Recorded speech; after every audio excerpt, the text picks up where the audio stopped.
Bueno, vamos esperando.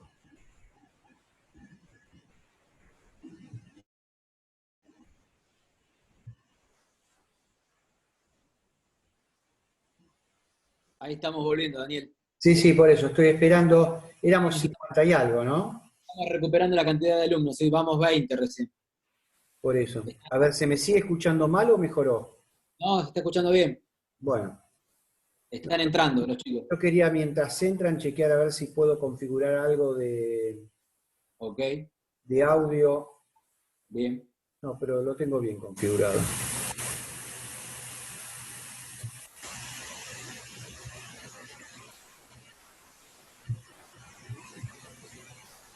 Si hay algún alumno que tiene música prendida o algo, que se silencie porque está haciendo interferencia. Sí, yo en un momento lo escuché, pero sería alguien que estaba antes. Yo ahora no tengo. Están casi todos silenciados. Si yo veo, Antonella veo que no está silenciada, no sé si era ella que tenía música. Pero al principio les pido, se silencian y después si levantan la mano tienen que hablar, ahí abren el micrófono y hablan, porque somos muchos y uno o dos que tengan ruido de fondo y se empieza a enturbiar. Bueno, ¿querés volver, Gris, a compartir?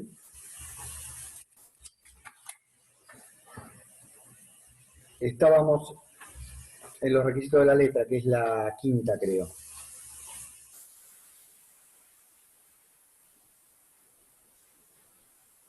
¿Ahí se ve? No, todavía no. Yo sí puedo ver. Ah, entonces soy yo.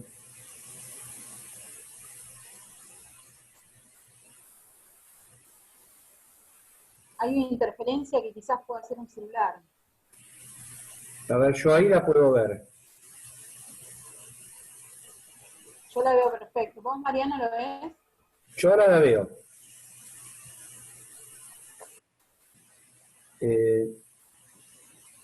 A ver, quieren que vea. Gri, el artículo 1 que quiere Daniel desplegado no está. No, para eso.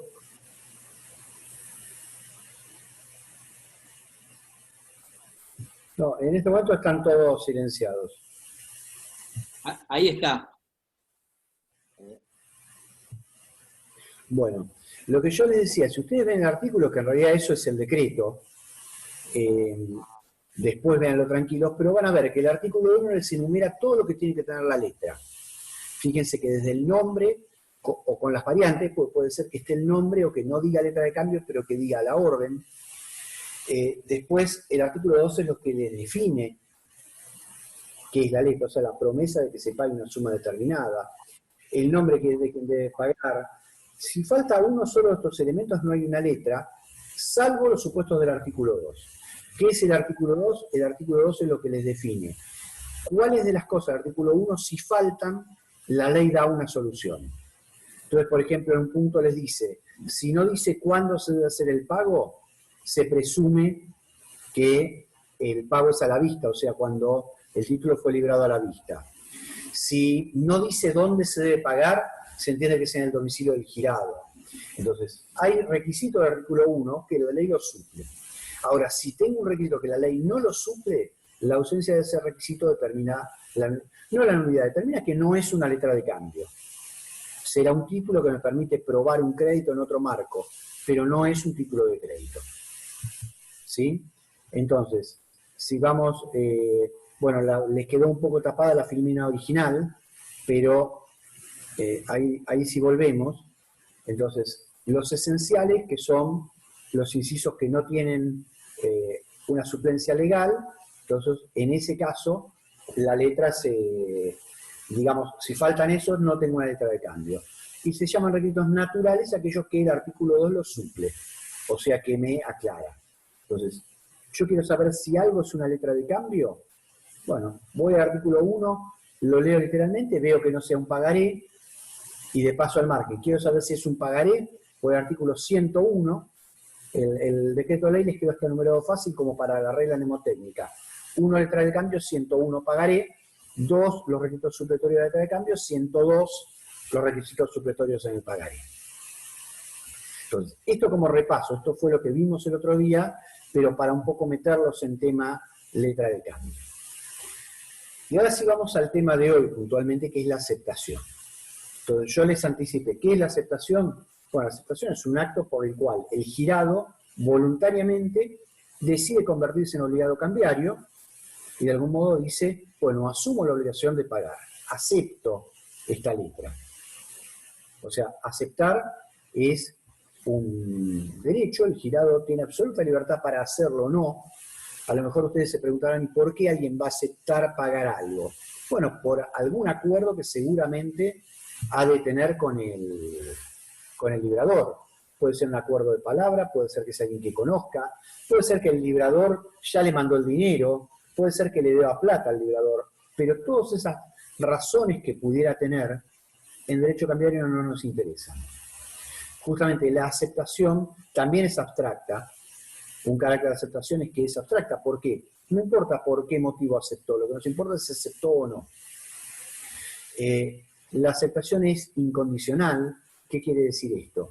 Si el girado pone una condición, dice acepto siempre y cuando pase tal cosa, siempre y cuando me manden el dinero o lo que fuera, la aceptación se tiene por rechazo. O sea, la aceptación no vale. Acá yo siempre les recuerdo que acá la solución es justo al revés que en el endoso. ¿Se acuerdan que la clase pasada yo les dije, un endoso con una condición se tiene por no escrita la condición, pero el endoso es válido? En cambio acá es justo al revés. Una aceptación con condición implica que no acepté.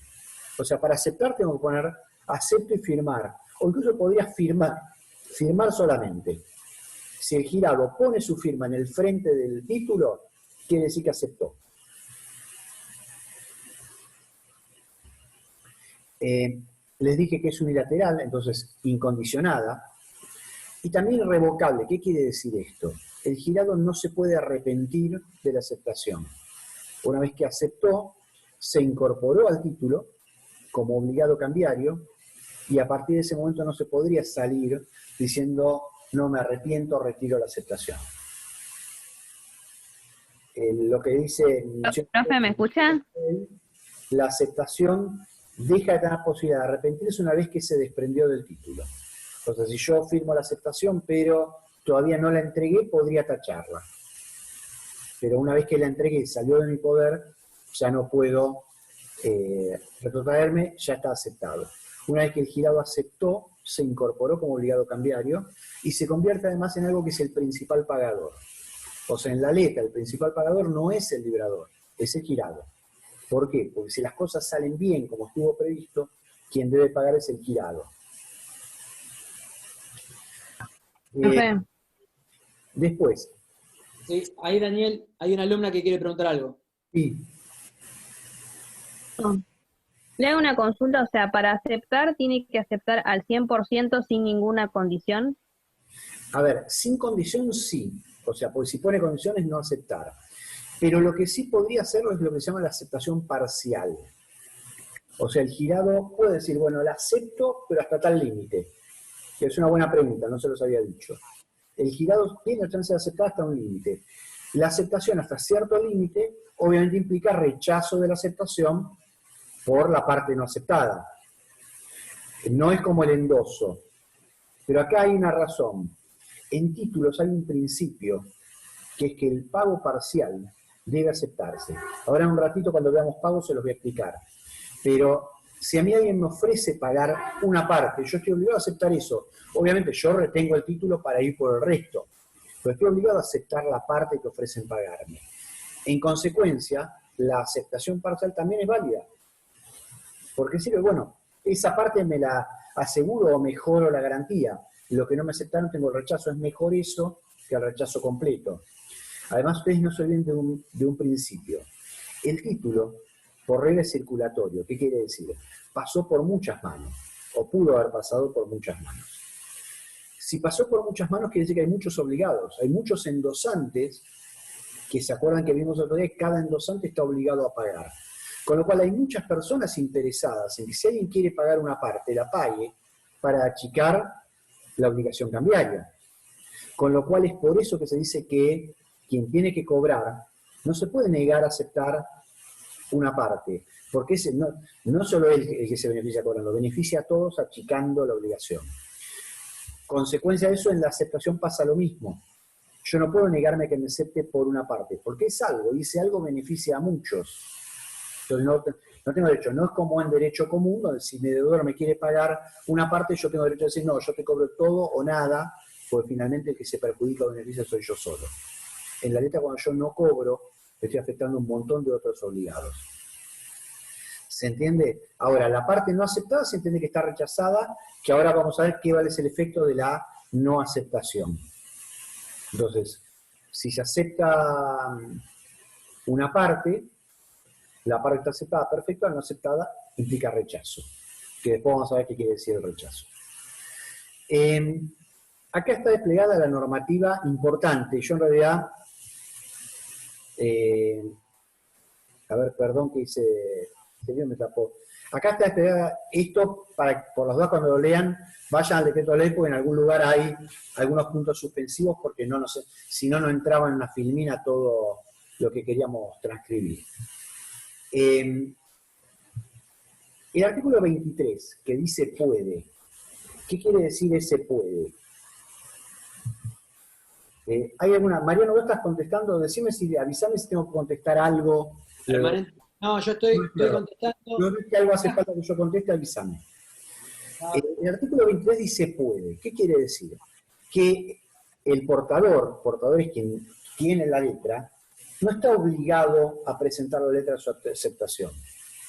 O sea que yo puedo, por regla, me dan una letra, supongamos que el girado es Mariano, yo puedo ir a verlo a Mariano a pedirle que la acepte. A lo mejor digo, no hace falta, voy al día de vencimiento y voy a cobrarle directamente. Obviamente, tomo el riesgo que el día de vencimiento Mariano no me pague.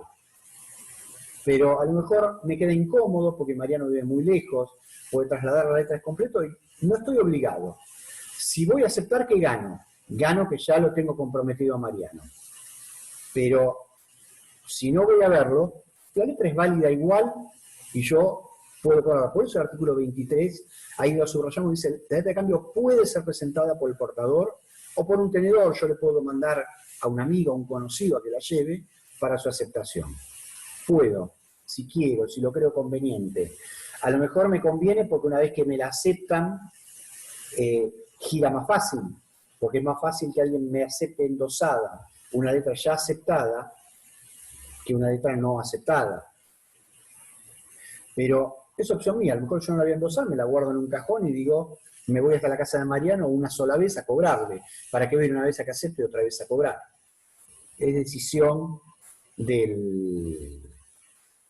quien tiene la letra en su poder, del portador. Salvo que la letra haya salido con la condición de que es obligatoria la aceptación. Quien la libra tiene la facultad, si quiere, de exigir que la letra sea aceptada, e incluso puede fijar plazos, puede poner, por ejemplo, que deba ser presentada su aceptación antes de cierto momento, o después de cierto momento, o fijar un plazo que la ley dice que es 1 año, salvo que tenga algún vencimiento, ¿no? Pero si es a la vista, es 1 año, si tiene vencimiento es hasta el día del vencimiento, pero podría el librador extender o acortar este plazo, ¿sí? Puede obligar, e incluso también puede el librador prohibir la aceptación, ¿sí? Entonces estas son todas cláusulas válidas en la letra. Ustedes me dirán, ¿por qué a lo mejor el librador quiere exigir la aceptación? Para comprometer al girado. A lo mejor el librador sabe que hoy el girado lo va a aceptar por algún otro motivo y no quiere que pase el tiempo. O al revés, a lo mejor quiere prohibir la aceptación. Porque ahora vamos a ver que cuando no se acepta la letra, se pueden desencadenar algunos efectos más rápido. Entonces, para evitar esos efectos, el girado puede decir, bueno, yo prohíbo la aceptación, entonces que hasta el día de vencimiento acá no hay ningún riesgo. O la puedo supeditar a que no sea antes de cierta fecha o no sea después de otra fecha. ¿Sí? Ahora, cuando yo voy y me presento para la aceptación, después ustedes léanlo, acá tiene articulado, fíjense que en realidad es muy clara la ley. Como les dije en la primera clase, es como las reglas de un juego de mesa. Después ustedes véanla, si tienen dudas, cualquier futura clase nos pueden preguntar. Ahora, cuando yo me presento a aceptar, suponiendo que lo hago dentro del plazo, o sea, con la letra no vencida, o no pasado el año en el caso de la letra a la vista, o cumpliendo las condiciones puestas en la letra, ¿qué puede hacer el jurado? Obviamente, aceptar o no aceptar. La ley lo faculta a pedir un día de gracia. O sea, decir, bueno, tráigamela mañana otra vez, o a lo mejor querrá hacer alguna averiguación, confirmar algo, con lo cual tiene derecho a pedir un día de gracia. Ahora, al margen de este día de gracia, tiene que aceptar o no. Con lo cual, si obrara de buena fe, si la acepta, firma en el frente, puede poner acepto. En el caso que la fecha sea importante, por ejemplo, pues porque está definido hasta cuándo se podía presentar, o porque es una letra a tanto tiempo vista, con lo cual la aceptación determina el plazo, además de firmar tiene que poner la fecha. Si no, alcanza con la firma, si se quiere pone acepto, o si no lo quiere, no.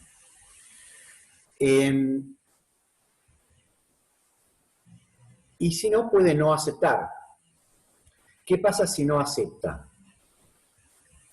Si no acepta, si obrara en la fe, podría escribir no acepto, y si no, lo que le impone al quien va a aceptarla es hacer el protesto por falta de aceptación. El protesto lo vamos a ver en un rato, pero básicamente es constatar con un escribano la negativa del jurado a aceptar. ¿Y por qué es importante la constatación del escribano? O el protesto, o que no se aceptó.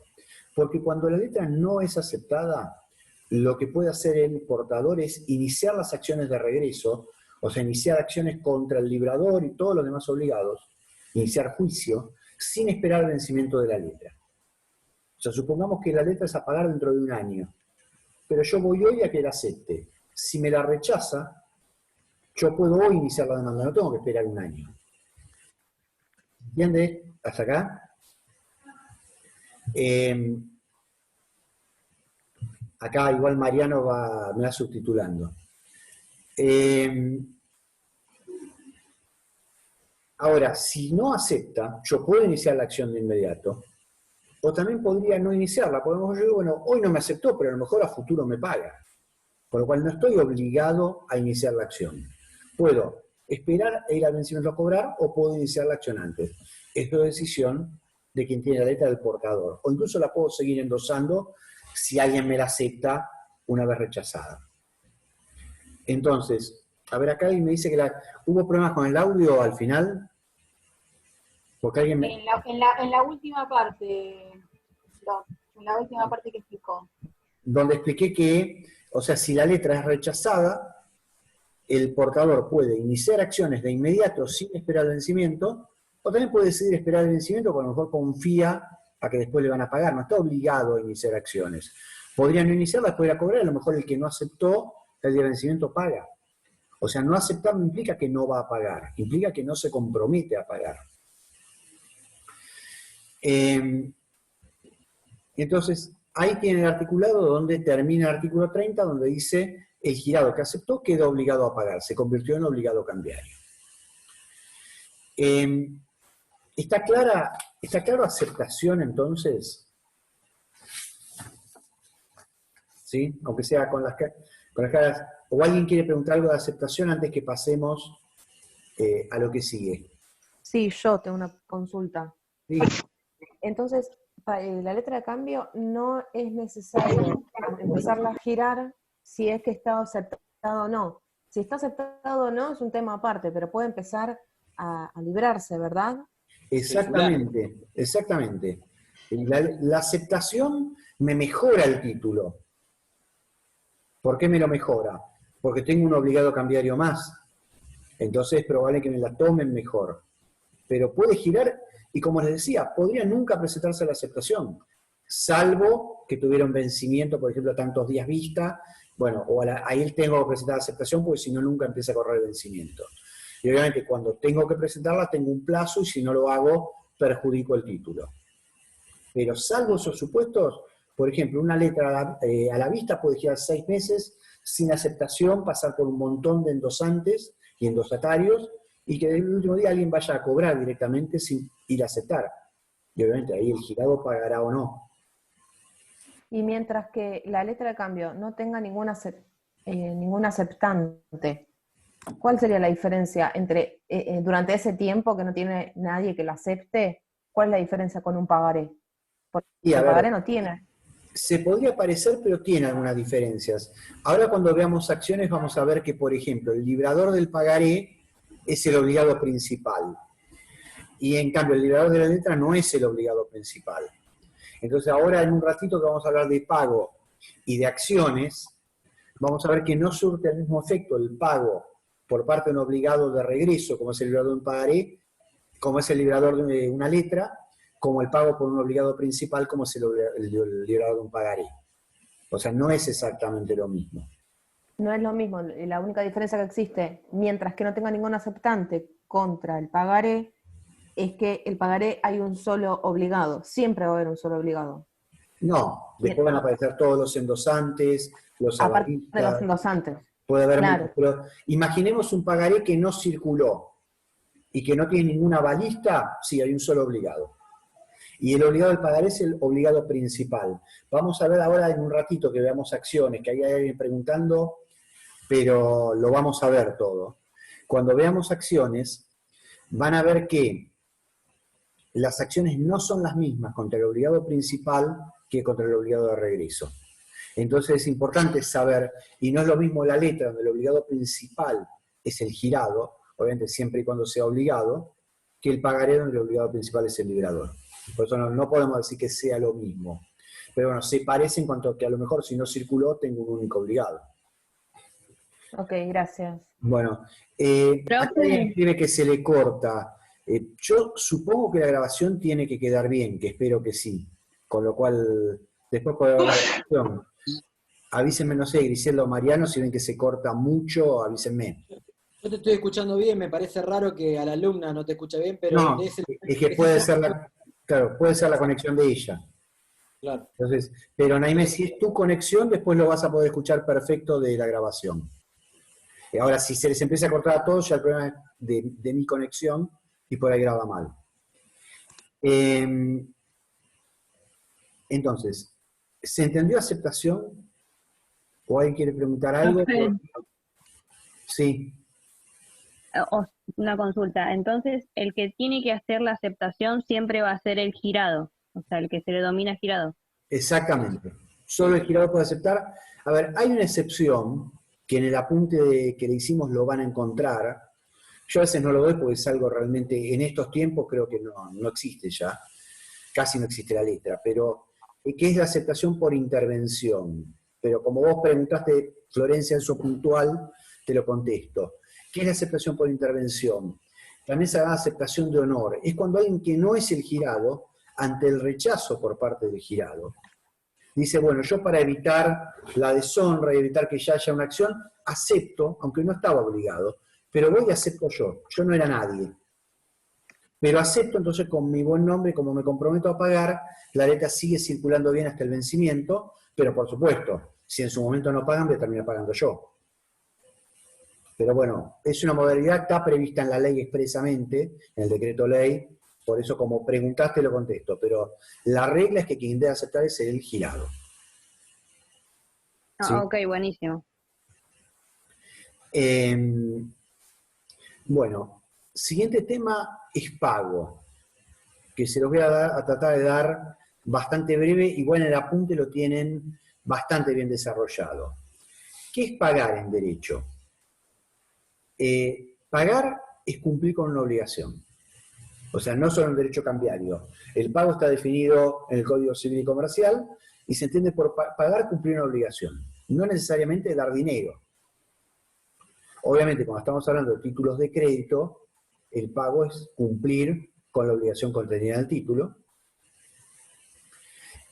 que aclara la ley que se debe cumplir obviamente en moneda, e incluso cuando el título esté hecho en moneda extranjera, por ejemplo un pagaré en dólares, se cumple entregando pesos, o sea, moneda nacional, al tipo de cambio vigente al día de pago, o fecha de vencimiento, opción del beneficiario, de quien viene a cobrar.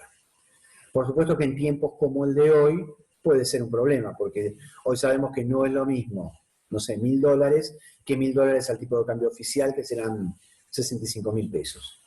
Pero bueno, es una problemática y de hecho hoy los pagarés en moneda extranjera son un problema, porque el decreto ley aclara cómo se paga. ¿Quién debe pagar? Entonces, bueno, el quién debe pagar ya lo vimos.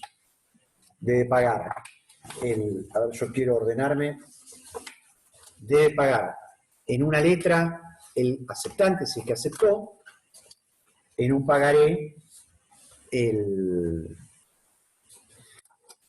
librador, y obviamente si no pagan, solo ante esa falta de pago, estarían obligados a pagar todos los demás, todos los endosantes, salvo algunos que hubiesen puesto una cláusula sin garantía, avalistas, todas las figuras que ya vimos la clase pasada. ¿Quién puede cobrar? Esto me lo deberían contestar ustedes. Bueno, están con los micrófonos silenciados, por eso los perdono. ¿Quiénes deberían...? Beneficiaria, ¿sería? Claro, el que tenga el título en su poder y además ese título lo tienen que haber obtenido regularmente. La persona legitimada es el que El puede legitimado, cobrar. exactamente, el portador legitimado, portador porque tiene el título en su poder, legitimado porque lo adquirió con una cadena regular de endosos. Entonces, quien paga no tiene otro compromiso que ver la cadena de endosos formalmente, mirar que no haya ninguna irregularidad evidente. Con eso debe pagar. ¿Qué pasa cuando alguien paga? Ustedes ya saben que son títulos de rescate, con lo cual quien cobra le debe entregar el título. Si quien paga quiere, no es un uso comercial, pero si quiere puede exigir que se le firme recibo. Ustedes van a los manuales de títulos y van a decir que en realidad debería exigir el recibo. En la práctica comercial, en general, el que paga recupera el título y se desliga y con eso pagó. Pero en realidad, ¿por qué debería exigir el recibo? Porque eventualmente, en ciertas circunstancias, como un concurso, una quiebra, cuando se puede empezar a discutir la causa en supuestos especiales, puede ser importante tener recibo de que ha pagado. ¿Y qué pasa cuando recupera el título? Y acá depende de quién pagó. Porque si quien pagó es el obligado principal, o sea, el aceptante de la letra, el librador del pagaré, el pago implica la cancelación del título. O sea, ya ese título pierde su vigencia, normalmente el librador lo va a romper, lo va a anular para que no pueda circular, pero implica la cancelación. Ahora, si el que paga es un obligado de regreso, o sea, un endosante que tenía responsabilidad, hay un uso comercial, que nosotros no vimos cheque, pero en los cheques, que es el título que más circula, que supongo muchos de ustedes habrán visto cheques, es un uso comercial que cuando el cheque circuló, el banco lo rechaza, por ejemplo, por falta de fondos, quien tiene el cheque no va a ver al librador, va a ver a quien se lo entregó a él. Y es una práctica comercial habitual que quien lo entregó se hace cargo de ese cheque, lo paga. ¿Y qué ocurre cuando lo paga? Recupera el cheque. Entonces, con ese cheque recuperado, ¿qué puede hacer? Ir a reclamar a todos los anteriores. Lo habitual de los cheques es que el cheque empieza a hacer el camino invertido. Cada uno le reclama a quien le entregó el cheque hasta que llega al librador. A veces pasa que en el camino nos cruzamos con algún comerciante no tan respetuoso de estas reglas de buen uso en los vínculos comerciales, que dice, no, mirá, no puedo, no llego, no lo pago. Y ahí es donde quien se lo quedó en la mano tiene la acción judicial contra todos los anteriores. Siempre contra los anteriores. Entonces tengan en cuenta que el pago hecho por el obligado principal, el principal es el que naturalmente debió pagar, el obligado directo también se lo llama, ese cancela el título. El pago hecho por cualquier otro no lo cancela el título, sino que le deja a quien lo recibe por haber pagado el derecho a reclamar a los anteriores. ¿Alguien iba a preguntar algo? Sí, profe, le hago yo una pregunta, Florencia. Sí, Florencia. En el caso de que yo, por ejemplo, libro un cheque, si yo tengo, por ejemplo, varios endosos, por ejemplo, 5 endosos, Sí. en ese caso, si yo, que soy, por ejemplo, no sé, una persona X, es la última persona que se quedó con el cheque, si no se lo pagan, ¿puede ejercer las acciones judiciales contra todos los anteriores? Sí, a ver, te voy a hacer una salvedad. Igual acá no vimos cheque. Lo vamos a ver la clase que viene. Otra vez me dice que, parece que otra vez pasaron los 40 minutos. Nos quedan 10, Dani, pero cualquier cosa nos volvemos a pegar. Sí, en el último caso volvemos. Florencia, te contesto. Cuando veamos cheque vas a ver que el cheque está limitado como máximo a 2 endosos, el de pago diferido. Pero si un cheque tuviera 5 endosos, en realidad el banco te lo va a rechazar por una falla en la cadena de endosos, porque el Banco Central no admite tantos endosos, pero como título va a ser válido. Con lo cual, si vos tenés 5 endosos, es como vos decís, podés demandar a los 5 endosantes anteriores, podés demandar al librador en una misma demanda. Si vos vas y quien a vos te lo dio cumple, te lo paga y lo recupera, él puede ir contra todos los anteriores. Si vos salteás, vas al primer endosante y ese te paga, él solo irá contra el librador. O sea, cada uno puede ir hacia atrás, hacia todos los anteriores. Perfecto. ¿Y en el caso del pagaré sería lo mismo? Exactamente, esta regla es para cualquier título, y en el caso de la letra también. En el caso del pagaré no tenés límite de endosos, con lo cual podrías tener 40 endosos. Perfecto. Y hay algo que leí yo en el texto que decía cuando es no endosable. En ese caso, el que realiza la cláusula esa de no endosable, contra esa persona no se pueden ejercer entonces acciones judiciales. No, el único que la puede ejercer es el que la recibió de él. O sea, cuando alguien pone no endosable y lo perfecto. entrega, el que lo siga él sí, porque lo recibió directamente. Claro, pero los demás no. Notarios no. Bien, bien, listo, me quedó claro, gracias. Bueno, no de nada. Entonces, ¿dónde se hace el pago? En el lugar que indica el título. Si no indica lugar, en el domicilio del librador. Tengan en cuenta que para el decreto ley, cuando habla de lugar de pago, se está refiriendo a jurisdicción. Ya, por ejemplo, en Buenos Aires, no sé, en Loma de Zamora. Y después hay una dirección o domicilio de pago, que es la precisa, calle y número. Entonces, eso permite en la letra, por ejemplo, que cuando una persona acepta puede cambiar el domicilio de pago, aclarar que va a pagar en otro lado. Lo que no puede cambiar es el lugar, porque el lugar es una condición esencial del título. Pero siempre la regla que yo tengo es que el lugar de pago es el que figura en el título como lugar de pago, o si no figura nada, el domicilio del librador. Y el lugar de pago es muy importante, ¿por qué? No solo porque es donde hay que ir a cobrar, sino porque además se va a determinar la competencia de los juzgados. Si a mí no me pagan, yo para saber en qué justicia tengo que demandar, tengo que ir a ver el lugar de pago. O eventualmente el domicilio de a quién voy a demandar. Pero la regla es el lugar de pago. O sea, si el pagaré dice pagadero en Loma de Zamora, eso me determina que el juicio se va a hacer en Loma de Zamora y no en Quilmes, por ejemplo. Que eso fue usado por muchas empresas para elegir, por ejemplo, creaban un pagaré, sobre todo a veces en clase nosotros les llevamos con Griselda algunos para mostrarles, algunas casas de venta de electrodomésticos que al pie del ticket, cuando dicen crédito a sola firma, al pie del ticket les piden solamente una firma, pero el ticket contiene un pagaré. Y en esos pagarés a veces se ponían lugares de pago, por ejemplo, ustedes compraban en una casa de electrodomésticos en Loma de Zamora, y ponían lugar de pago San Nicolás. Esto era literalmente así. ¿A qué llevaba eso? A que si ustedes no pagaban, los demandaban en San Nicolás. Con lo cual ustedes probablemente no se iban a poder defender porque, por empezar, se tienen que tomar un micro a San Nicolás y buscarse un abogado allá. Es una forma de dificultar las defensas. Esto, hay fallos de corte que dicen que cuando es un pagar emitido en relaciones de consumo, esa alteración de la jurisdicción no es válida.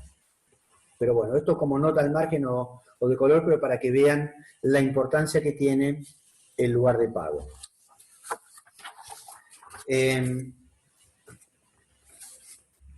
¿Hasta cuándo se puede presentar? Porque ¿desde cuándo se puede presentar el portador legitimado a cobrar? Lo saben todos, según cada tipo de vencimiento, hay que ver cuándo vence. Pero ¿hasta cuándo? La ley dice 2 días hábiles después del vencimiento. Ese es el margen que tengo. Si yo no me presento a cobrar hasta 2 días después del vencimiento, en principio voy a perjudicar el título. Ahora les digo por qué en principio. Pero en principio lo perjudico. Con lo cual yo, si quiero conservar el documento, me tengo que presentar a cobrar dentro de ese plazo. Si fuese un título a la vista, el plazo es de 1 año a contar del día de creación. En cambio, cuando el título, cuando vence un día concreto, me puedo presentar el día que vence, pero también puedo tomar 2 días más. ¿Por qué les digo que el título se perjudica? Y esto me permite, creo que no dejé nada importante. Ah, no, perdón, antes de entrar en protesto, pago parcial. Pero un poco se los anticipé, pago parcial. Lo que yo les decía es que si el obligado quiere pagar una parte, tiene derecho a hacerlo y el portador está obligado a aceptarlo. ¿Por qué se los expliqué hoy? Porque con ese pago parcial se benefician muchas personas. Ahora, ¿qué pasa cuando hay un pago parcial? Primero, al margen del recibo, hay que anotarlo en el título. O sea, al margen de que el acreedor dé recibo, en el título hay que anotar, en tal fecha, tal persona pagó parcialmente, pagó tanto dinero. Porque el título se lo va a quedar el portador para cobrar el saldo. Entonces tiene que quedar ahí constancia de cuánto se pagó para evitar que circule el título y que alguien lo reciba sin saber que hubo un pago parcial. Entonces el pago parcial debe ser anotado en el título y eso, bueno, afecta al título porque ya quien lo reciba no podría ignorar ese pago. Después, pago por consignación. Esto es otro instituto que se da cuando el librador de un título de crédito se encuentra que al vencimiento del mismo nadie vino a cobrar. Entonces, ¿qué pasa? Si él no se libera, corre el riesgo de que después lo demanden y además del total tenga que pagar intereses por mora, honorarios, a lo mejor se encuentre con un embargo de sus bienes. Entonces, ¿cómo hace el librador de un pagaré que sabe que vence el pagaré o el título que fuera, que tiene el dinero para pagarlo y que nadie viene a cobrar? Por el instituto que es el pago por consignación, consiste en depositar el valor del título en un banco a la orden de un juez y presentarse ante el juez y decir, mire, señor juez, yo libré este título, no vino nadie a cobrar, con lo cual acá está el dinero. Cuando aparezca el beneficiario va a cobrar esa suma de dinero, que ya está depositada en el juzgado, pero lo que no tomó el librador del título es el riesgo de pagar intereses o costas, porque él cumplió. Obviamente no puede pagar por consignación hasta que no esté vencido el título. Hasta ese día tiene que esperar a ver si alguien viene a cobrar. Bueno, creo que los temas más importantes de pago están vistos. Obviamente el apunte es un poco más amplio y el material de lectura que tiene subido al campus, o sea, el famoso CD o el manual que ustedes tengan, bastante más aún. Dani, ¿te interrumpo? Sí. Te quedan menos de 2 minutos. Bueno, ¿quieren aprovecharlo para alguien preguntar algo de pago? Después yo seguiría con protesto. Bien. O no sé, Mariano o Griselda, si ven que omití algo importante y lo quieren sumar. Acá en el chat yo te estoy contestando todas las preguntas que hacen los chicos y por ahora no tengo ninguna más. Bueno. Mi propuesta es que en 1 minuto 31, si puede explicar protesto, avanzamos después directamente con acciones. No, bueno, siempre metiendo presión. En el aula es igual. Metiendo presión. En el aula es igual. Bueno, no sé si terminarlo, pero vamos a arrancar con protesto. Yo les anticipé, ¿qué es el protesto? Es el acto de dejar constancia de que un girado no aceptó o un obligado no pagó. ¿Y por qué hay que hacerlo? Porque si yo no dejo esa constancia, perjudico al título, excepto en relación a la acción entre el obligado directo. O sea, yo al obligado directo, al librador de un pagaré, al girado aceptante de un cheque, le podría cobrar igual, no perjudico el título. Pero si no hago el protesto, lo que yo pierdo es todas las acciones de regreso. O sea, no puedo demandar a ninguno de los demás obligados.